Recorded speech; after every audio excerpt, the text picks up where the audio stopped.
ಭಾಮಿನಿ ಷಟ್ಪದಿ ಕಿರು ವಿಡಿಯೋಗೆ ತಮಗೆಲ್ಲ ಕೂಡ ಸ್ವಾಗತ. ಭಾಮಿನಿ ಷಟ್ಪದಿಗಳಲ್ಲಿ ಒಂದು ಪ್ರಕಾರ.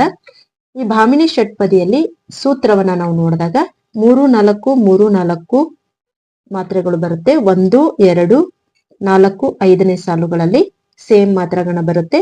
1, 2, 4, 5ನೇ ಸಾಲುಗಳಲ್ಲಿ 14 ಮಾತ್ರೆಗಳು ಬರ್ತವೆ.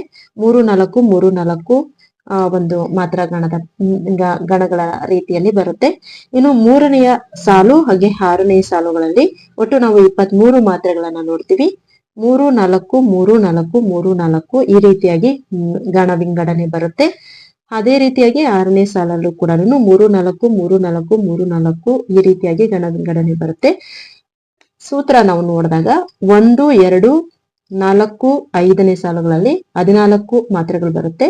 3 ಮತ್ತು 6ನೇ ಸಾಲುಗಳಲ್ಲಿ 23 ಮಾತ್ರೆಗಳು ಬರುತ್ತೆ.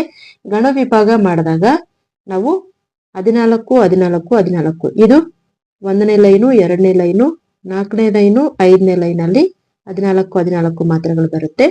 ಅದೇ ರೀತಿಯಾಗಿ 3ನೇ ಲೈನು ಮತ್ತು 6ನೇ ಲೈನ್ ಅಲ್ಲಿ 23 ಮಾತ್ರೆಯ 2 ಗಣಗಳು ಬರುತ್ತೆ.